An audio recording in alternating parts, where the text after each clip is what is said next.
All right, welcome everyone. It's weekly travel update, and I hope we're live now. Okay, let's get some comments. I know there is some small time lag, but anyways, I'm going to start. It's Thursday, it's 5 p.m. GMT. It means that it's another weekly travel update. The time when we share these 30 wonderful minutes with travel bloggers, travel professionals, different experts, and we ask important questions that are related to travel, to blogging, to SEO, to content creation, to advertising, everything that a travel blogger needs to know. So thank you, Bryan, for joining us today. How are you doing? I'm great. How are you guys doing? Well, we're doing great. Directly, but I'll just say I'm great. I hope you guys are doing well. Yeah, me too. At least, yeah. Okay, we got some comments here. Okay, hello from India. Hello, Viral. And we have someone from Warsaw. Okay, hello, everyone. I think that we saw you last time here. It's so, yeah, I'm really glad to see people coming back to talk to us. That's perfect. All right, so let's get closer to the question I'm going to ask today. And here. So Bryan, first of all, I will quickly introduce you. So you are the co-founder or the founder, right? My wife and I started it together. So it's fair to say co-founder. I got to include her, you know. That's important. Of the Budget Your Trip website. And here you can see, dear listeners, you can see it in the screen. So could you please tell us a little bit about your blog? Because I was so amazed to know that you have like 500,000 visitors monthly during the normal time before the pandemic. Could you please share a little bit about your resource and yourself and how it all started? Yeah, totally. Basically, Budget Your Trip is a resource for travelers that lets people know how much stuff costs around the world. Basically, what it does is travelers can sign up on the site and enter in their travel expenses when they travel. And then we take all that data and we anonymously aggregate it and average it to get daily average travel costs for cities around the world, and then roll it up into countries around the world as well. So it all got started a really long time ago. My wife and I did a year-long trip around the world in 2009, and we were keeping meticulous track of our own travel budget in a spreadsheet. And because when you do a long trip, you need to save money. We were staying in hostels. We were doing everything really cheap, backpacking, eating street food, as cheap as possible so that we could travel as long as possible. And we started to, really analyze our spending for different countries and things like that. And we started to talk to some other travelers that we met on the road who were kind of doing the same thing. And it kind of occurred to us like, hey, we're always asking people like how much stuff costs in the next city or the next country we're planning to go to. So like this really needs to be an online resource that everybody could kind of see. Like if we shared our budget online, that'd be great. But it'd be even more powerful if like everybody shared their budget online, and then we could do some real analysis of all that data. And so that kind of gave birth to the idea. My wife and I kind of argue a little bit over like whose idea it was. It was sort of like a mashup of like lots of smaller ideas that kind of came together. And then it evolved over the years because it's been live now for over 10 years. But basically, that's how it got started. We started gathering data. We started with our trips data. In the beginning, that was most of the data. But after about a year, that was just like a drop in the bucket of how much data everybody else had submitted. And we were just kind of surprised and shocked at how much it grew. It's kind of like a wiki, like Wikipedia, where everybody just wanted to help the community and contribute. And then it grew from there, right? So over the years, we kind of experimented with a lot of different things, and the structure of the content changed a little bit here and there, and it just grew. And now it supports us full time, which we're still sort of like in shock over because this is something that started as a hobby. We never really intended to like make a ton of money off of it or anything. It was sort of just like this idea that started as a need that we had, is like, I need this information, so I'm going to start a website so I can get this information. And then other people, of course, found it useful also. That's great. I mean, when you have such a clear description of the mission and the problem that you actually have as a traveler yourself, then it works, right? Yeah. Later, we found out that is a key to success, having a very clear, specific, and niche goal for your website. And we kind of fell into it that way. And so in a sense, it was kind of lucky because we didn't really want to be typical travel bloggers. Like I'm not the kind of guy who sits down and loves to write. And my wife isn't either, right? So we were kind of thinking, well, if we start a website, we don't really want it to be a travel blog about our specific travels, because that's just not my personality to sit down and share my photos and stories. And at the time, a lot of travel bloggers were doing that kind of thing. Travel blogging, of course, has evolved so much over the last decade. But that wasn't us. So at the time, it was just the website was just a bunch of data, and people liked it. I think maybe for better or for worse, it was just a bunch of data. It works, right? It works. Yeah. And so I will just quickly remind everyone who has just joined us today that you can write your questions or your comments in the chat, and me or Bryan are going to answer them. So I will just go ahead with the questions, because we just have like 20 to 30 minutes usually, and I have so many questions to ask you about your deep SEO related knowledge, because once again, around 500,000 visitors monthly is an enormous number for sure. And first of all, thank you for sharing that. I know that even though you started growing your blog from just your own need to share or to get the resource that will work for you and solve some certain problem, it still monetizes. And I hope it monetizes well. Not during the pandemic, that travel is not the best niche right now, but still we see some, improvements. And we hope that it's going to get much better soon. But first of all, as for your experience as definitely a digital marketer, so do you think that the pandemic has affected some certain existing marketing channels in travel? And is there any shift or change towards some certain channels that work right now or some channels that don't work? Yeah, I would say SEO has definitely been affected because people are not searching as much as they used to for travel related things and topics, just because they can't travel. They haven't been able to travel. When you're locked down and you can't go anywhere, then you're not going to really be looking up and planning a trip, right? And so what in the SEO industry you refer to as search volume is way down, right? And so that means that if your traffic relies on SEO, then your traffic is going to be way down. I've heard that social media traffic is up because people are stuck at home, right? But that doesn't necessarily mean it's up for travel, because people are looking at all kinds of things. Recipes, I've heard, it's up.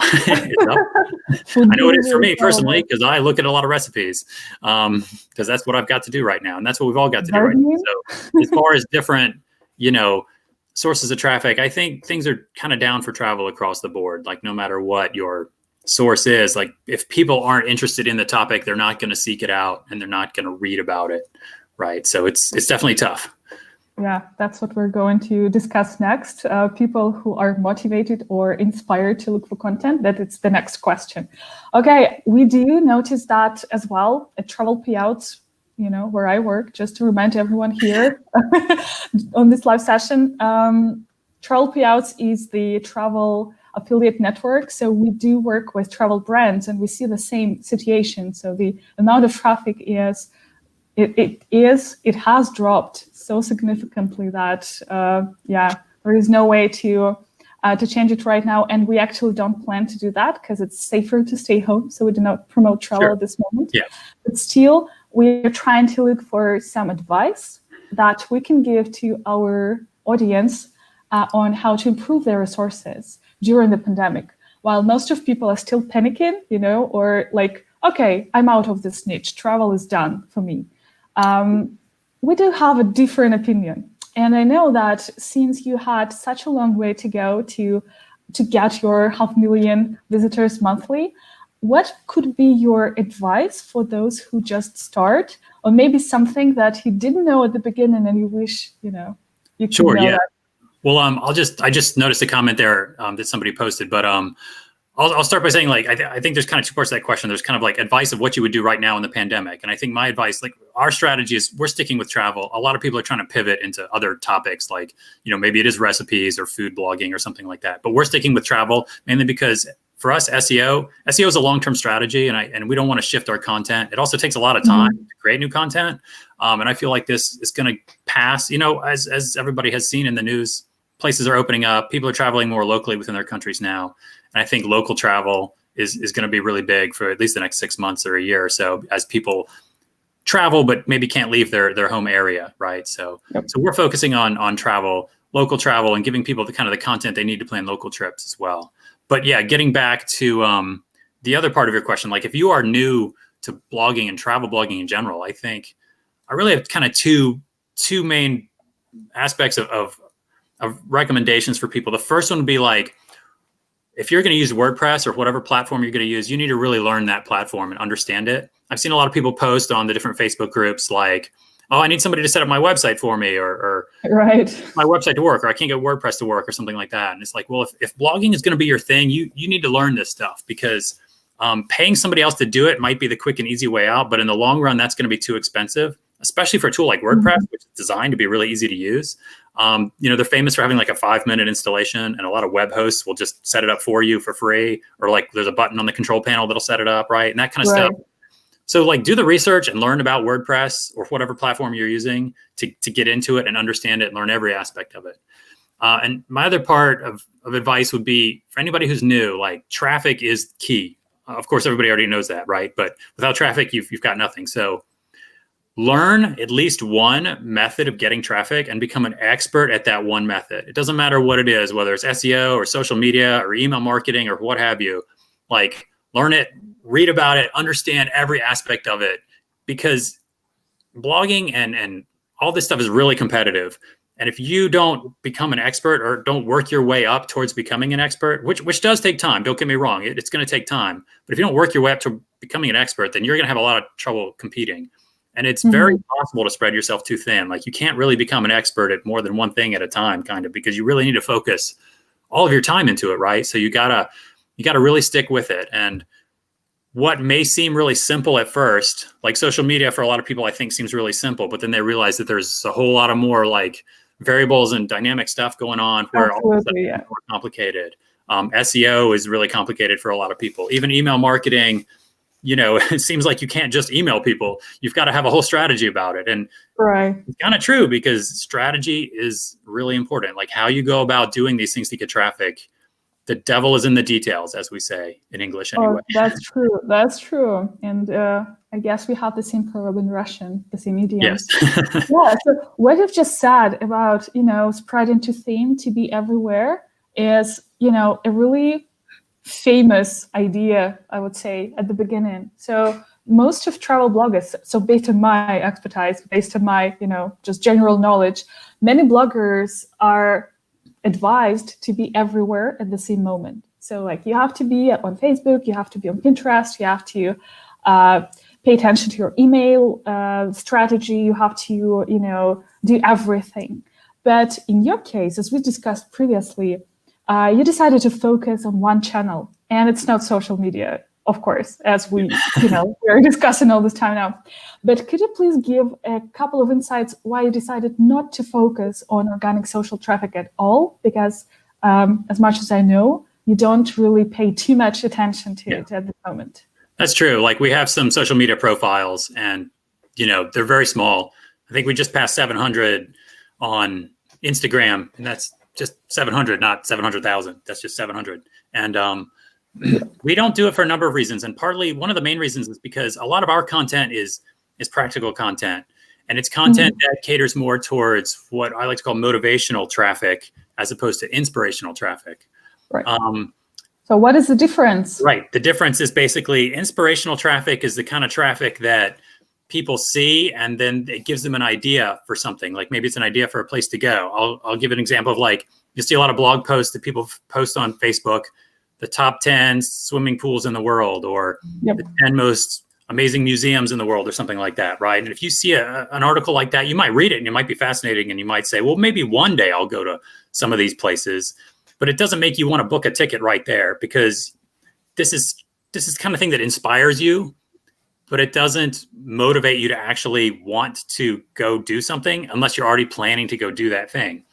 SEO traffic is more motivational in that the people who search for stuff on Google are the people that already have a plan. They're looking on Google because they have a problem they need to solve, or there's information that they need. So if you're already planning a trip to Paris, then you're going to go on Google and you're going to look at hotels, things to do, airplane tickets, all this stuff. And this is what I call motivational traffic, because those people are motivated to find an answer, and they're probably motivated to buy something also. And our traffic, our content gets a lot of that kind of traffic because our content is more about practical planning. So we have articles about accommodation and about how much stuff costs and about things to do. And a lot of travel bloggers have this content as well. And that's why they are able to get a lot of SEO traffic. Whereas other travel bloggers have a lot of things about like really nice looking food or restaurants in Paris that's more like, oh, look at these beautiful photos, or here's what I did when I was in Paris. And it's more of like a personal, inspirational kind of blog. And there's nothing wrong with that, because a lot of that will do well on social media at times, but it's just not going to do well with SEO, because SEO is all about people who want to get an answer to their question. Because basically in Google, every time somebody types something into Google, it's a form of a question. And in order to do well in Google, you need to answer those questions. So that's kind of why I say like our traffic does well on SEO, because it is very practical, right? And that's why we don't really focus on Facebook. For example, if I posted an article on Facebook about the travel costs for Kathmandu, Nepal, the vast majority of people on Facebook are not going to care, because they're not planning a trip to Nepal anytime soon. And it's so specific that they would just kind of breeze right by it. It's not the kind of content that somebody would say like, wow, this is amazing, I'm going to go to Nepal. It's more of the kind of content that somebody wants after they've already decided to go to Nepal, right? Absolutely. So yeah, like I was going to say, this concept kind of called like the sales funnel. Like, I think that's something that anybody who's into marketing or whatever has probably heard of sales funnel. But if you're not, and you're just new to this, the sales funnel is essentially like at the top of the funnel is like everybody getting ideas. And then as we narrow down, you've got your idea of what you want. Maybe it's a product or service or a place you're going to go. And then as we get further and further down into the sales funnel, there's actually a purchase made. And so like a lot of times SEO content is closer down to the bottom of the sales funnel for people who are already motivated to make a purchase. They already know what they want. They know where they're going. They're just looking for more details and more information to figure it out. Like if somebody's buying a blender, at the top of the sales funnel is they realize they need a blender because their old blender broke and they have no idea where to start. But the bottom of the sales funnel is like maybe they're deciding between two different blenders, and maybe they read a review online about this blender being better than that blender, and then they make their purchase. And that bottom part is more where SEO does well. How do you make the sales funnel? Do you like have to visually, show it somewhere, to yourself, just to understand at which stages your audience can, narrow down to your product finally? So, and some measures you have to take on each step? I mean, that's a good question. And I think the idea of the sales funnel is sort of a vague idea, right? And it depends on the industry you're in and what you're doing and what you're trying to sell. But it's more of a concept and less of an actual physical structure. I think kind of what you kind of want to do is you want to target your articles and you want to target what you're writing towards a certain person's problem, or rather a solution to a person's problem. And if you think in terms of somebody searching on Google, then they have like a problem and that's what they're searching for. Their problem might be they're going to Paris and they need a hotel and they don't know where to stay. And if you can provide an answer to that with an article about hotels in Paris in some form that targets certain keywords, maybe it's hotels in Paris near the Eiffel Tower or something like that, then that solves somebody's problem. That person has already decided to go to Paris, right? There's other brands, like you see commercials on television all the time for like cars, for example. You should buy this car over that car. Those kind of commercials are more like at the top of the sales funnel. They're kind of trying to do like brand awareness. Like you should buy a Mercedes because it's a great car. That's like the top of the sales funnel. Those are not people that have already decided to buy a Mercedes. Yeah. You know what I mean? Those commercials are targeted at like new customers, right? Not necessarily people who are further down the pipeline of trying to buy something. But I really love, car advertisements because, they do create a need.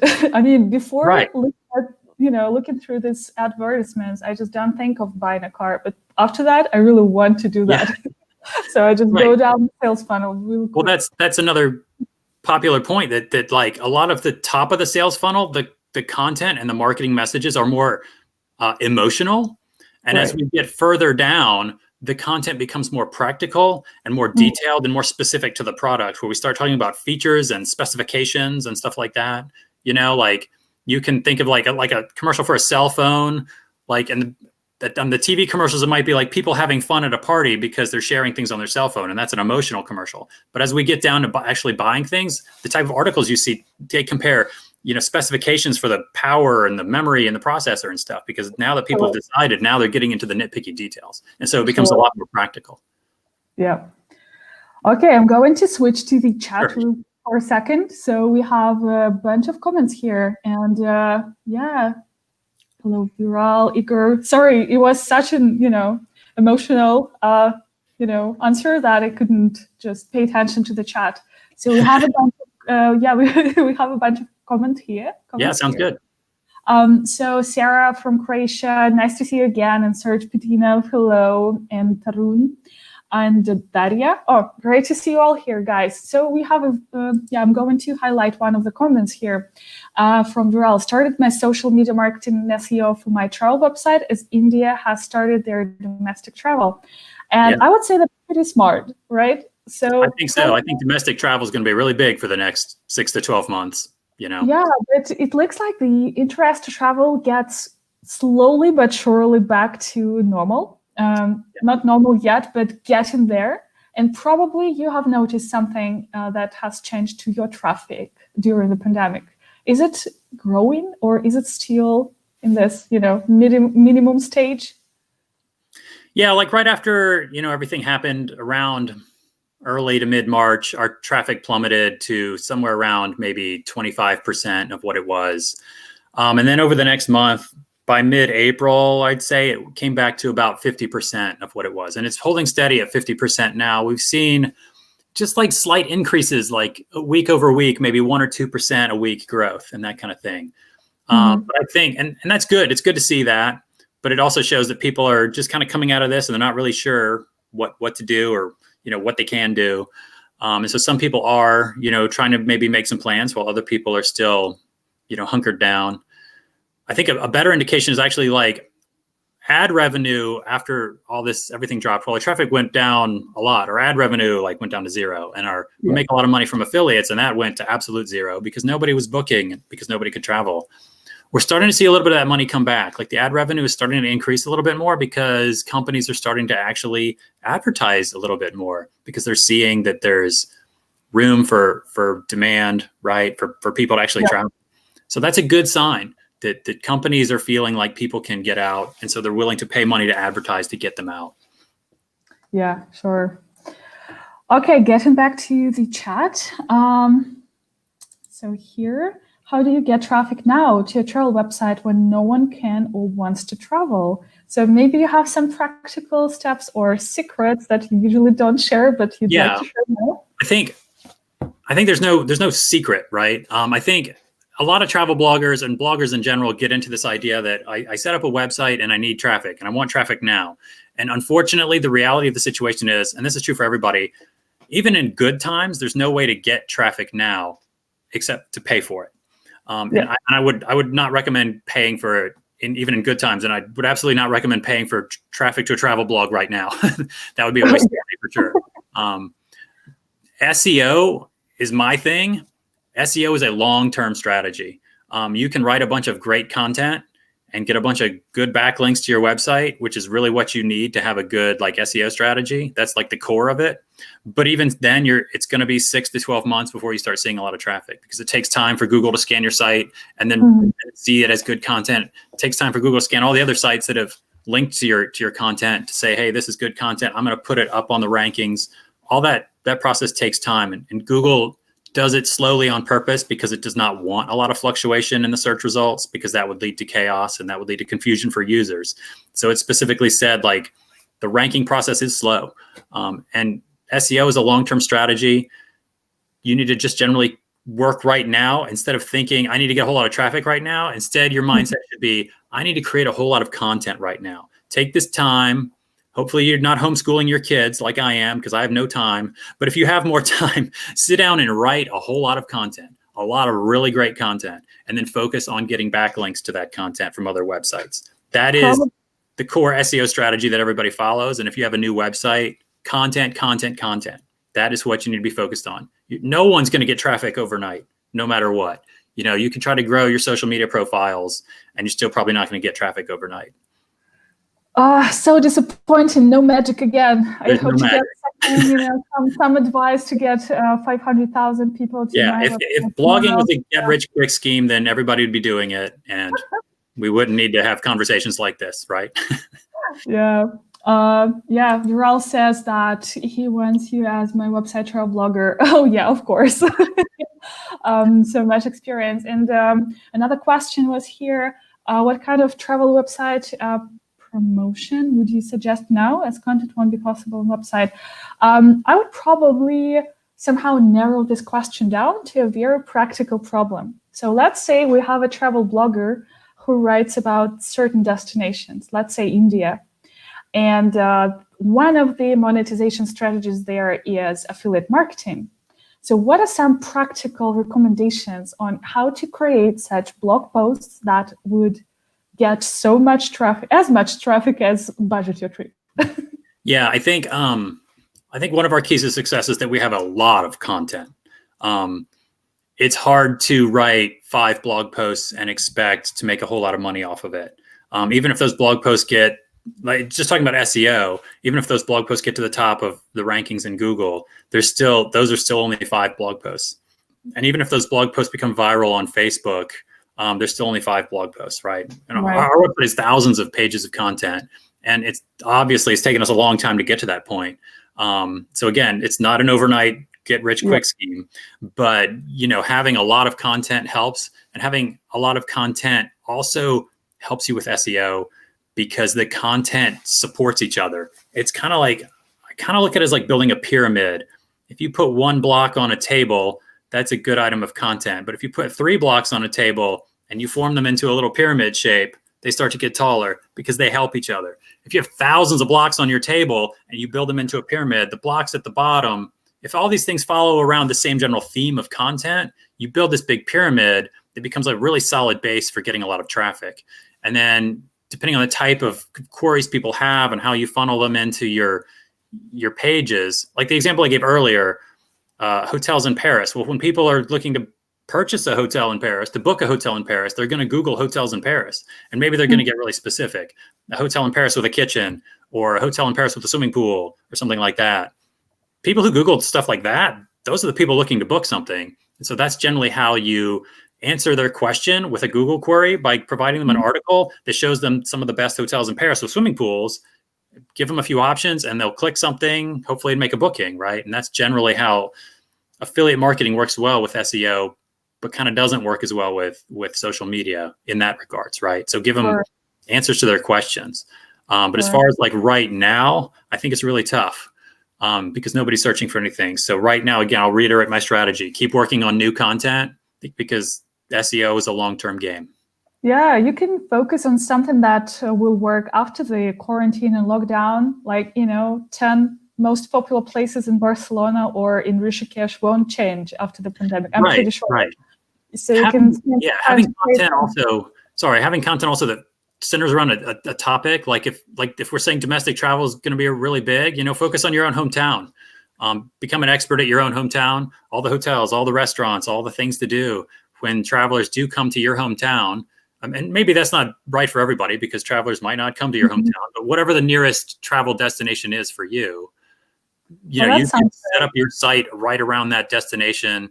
And domestic travel, like I said, I think is going to be really big. So that could be a good thing to do, because when Google sees a lot of content on a website that all has to do with the same theme or the same idea, like maybe it's a specific location. For us, it happens to be travel costs. Even though the locations are all over the world, it's travel costs, right? Google wants to see like an expertise in a certain area. And I don't mean a geographic area. It can be a geographic area, but I mean like a theme or a content theme. Google likes to see an expertise. We got a bunch of questions here. And I'm really interested in the answer too, honestly. So what is your most successful piece of content? Or maybe there are several that you like to share? Sure. I mean, I think it depends on what your definition of success is. A lot of our highest traffic content are some of our travel cost pages for certain countries or certain regions of countries. Look, for the last year, our Bali pages have been doing really well because I think Bali is a really popular destination. Our Thailand content used to do really well, but there's been a lot more competition with that lately as more and more people want to become travel bloggers. And Thailand is a very accessible country and a very affordable country. So, and a fun country too. More and more people go there and they write about it. Right. So, it's hard to say, like, traffic wise. And of course, traffic usually equates into money. Right. So depending on how you monetize it. We've also done really well with some accommodation articles, or some like things to do guides. And it kind of depends on, sometimes it's a little bit of luck. Sometimes SEO is kind of like finding the right keywords that do well, but also convert into paying customers. So I would suggest all of that, like look at ways to find good keyword research tools that you can like look at ways that you can take your expertise and knowledge into a really good article to funnel into something that would work well on your website. Yeah, that's pretty important. But as for some suggestions on where to get knowledge, we are going to move forward to it a bit later. So now can answer a couple of questions that are in the chat. So the first one is highlighted already. What's your recommendation on the ideal number of posts per week, per month, and how long should the post be? I'll answer the second part first. Like, I think in the eyes of Google, longer is usually better.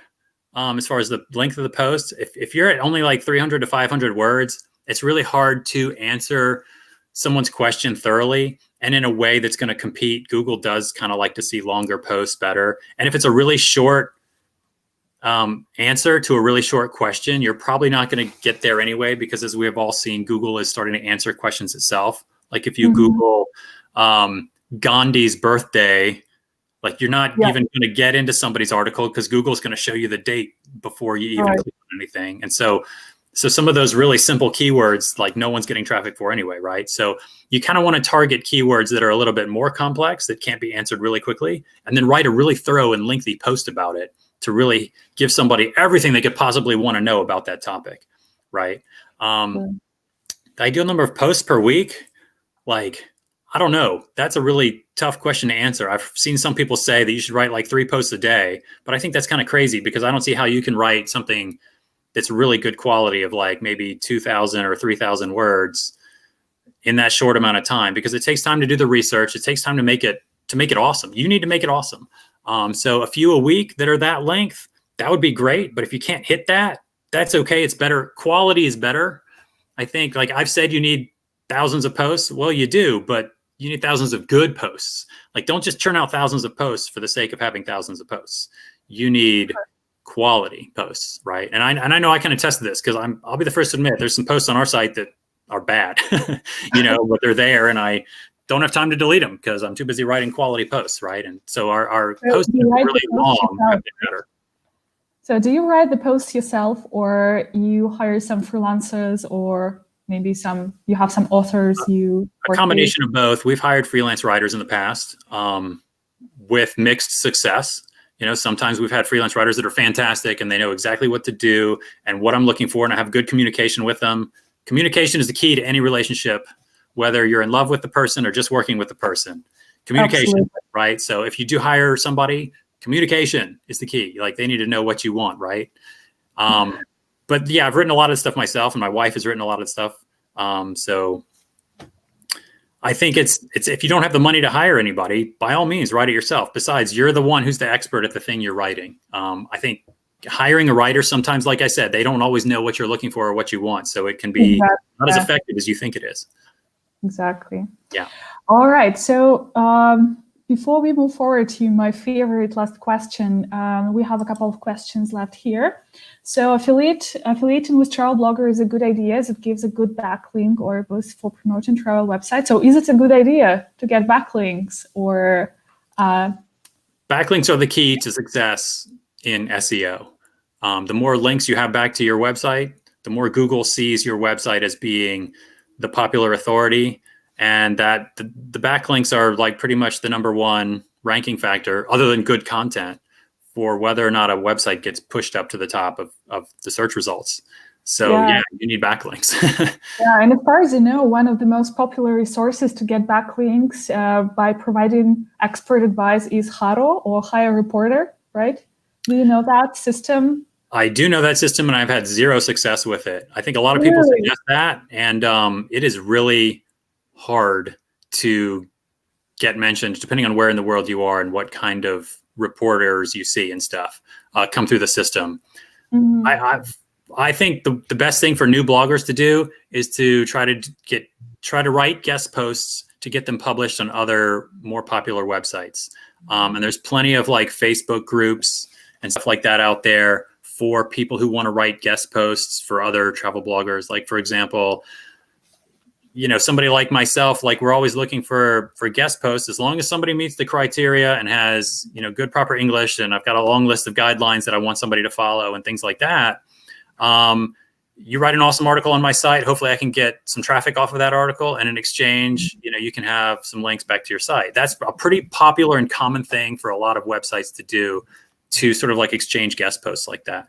We do the same at Travelpayouts blog too. So if you guys haven't seen our blog yet, just go ahead and do that. That's the hub for all expert advice you need as a travel blogger, especially if you're just starting your journey. And I love this comment here from Tarun saying that it's awesome to be a freelancer, right? Well, personally for our site, we're not hiring anybody right now.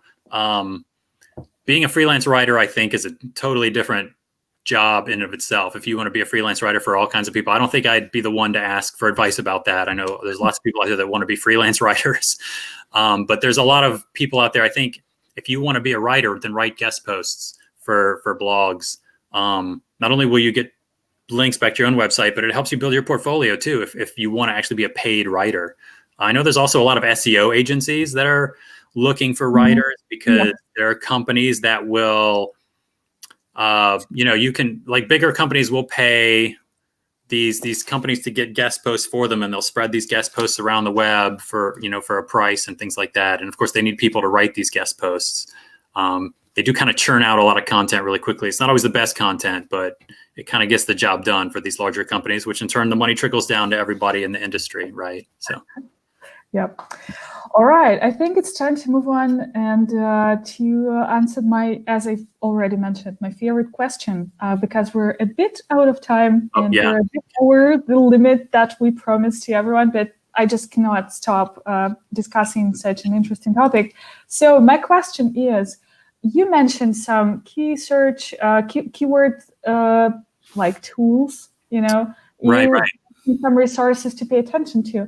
What could be your advice for someone who wants to get some information, maybe go through some courses or find a good blog to follow just to get some news or, updates on what SEO in 2020 is? I think there's a guy out there, his name is Bryan Tighe, and he has a great website called backlinko.com. And he's like one of my favorite SEO experts. And it's not just that he gives really awesome advice on his blog, but his blog is also a good example of how to set up your blog, like how to structure your blog for good SEO, because of the way he writes his articles.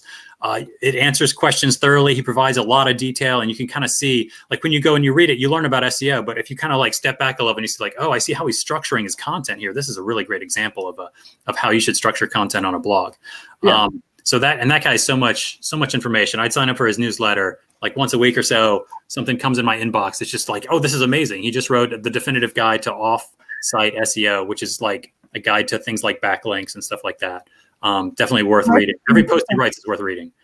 There's another one. I know there's a nice lady in Australia. Her name is Shannon Gourlay, and she runs a website called Digital Nomad Wannabe for people who want to be bloggers and kind of want to be independent bloggers. She has courses and she has a great website. Her website does a lot of free content on there, but she does have some paid courses. She kind of focuses on SEO a good bit, as well as how to monetize your blog and things like that. She has a really great Facebook group too that she promotes, and there's a whole bunch of people on there. I'm on there, and it's a very active group on Facebook too, where people are always talking about stuff. And like generally speaking, like there's a keyword research tool called KeySearch that a lot of people use. I like the tool called Ahrefs or Ahrefs or however you say it, which is also an SEO tool. It's a bit more expensive. But these are good tools too. I think I would not recommend a brand new blogger sign up for some of these tools. Instead, I'd focus on content and understanding how SEO works before you dive into one of these tools, because they give you an overwhelming amount of information at first, and it can be really confusing. There's also a lot of sort of misinformation out there about SEO. And I think a lot of people focus on other things, like they focus on their site speed and they focus on their theme and whether or not their theme is affecting their SEO and stuff like that. And instead, I just tell people, like, when you're just starting, like, don't worry about any of that stuff. Focus on good content, focus on getting links back to your website. Because and I made this mistake too, when I was just getting started, like, we didn't really understand SEO when we first got started. We kind of had to learn it as we went. And I come from a technology background and a software development background, and I got distracted by the shiny bells and whistles. And I started looking into site speed, and I started looking into things I could do in the code of my website to try to get more stuff going with me for SEO rankings. And none of it worked. The only thing that really works is good content and more good content, and links. So focus on your stuff. I'm focusing on the other stuff and focus on content. Are you planning on making a course yourself? Yeah, I thought about it, but I don't have time. I'm straight up, just don't have time. And I think anything I would do that would distract me from my own website, I'm finding success. My wife and I love the challenge of it, just day to day of running our own business. So, but in case you decide to make your own course, just let us know. For sure. Maybe I can set up an affiliate program for it with you. Yeah. Yeah. All right. I think that we've answered all questions here. If you are new to our weekly travel updates, we meet every Thursday at 5 p.m. GMT. So this is our website, travelpayouts.com, and Bryan's website, Budget Your Trip. So go ahead and check it out and ask your questions in the chat, and we're going to wrap it up. So thank you very much, Bryan, for such an interesting discussion. It's really insightful, and I hope that everyone finds it useful. So it's time for you guys to write your comments and say thank you if you found something interesting. Okay, awesome. I see from Tarun. All right, then. All right. I'm good. Thanks, guys. Thank you very much, everyone. Bye-bye. All right.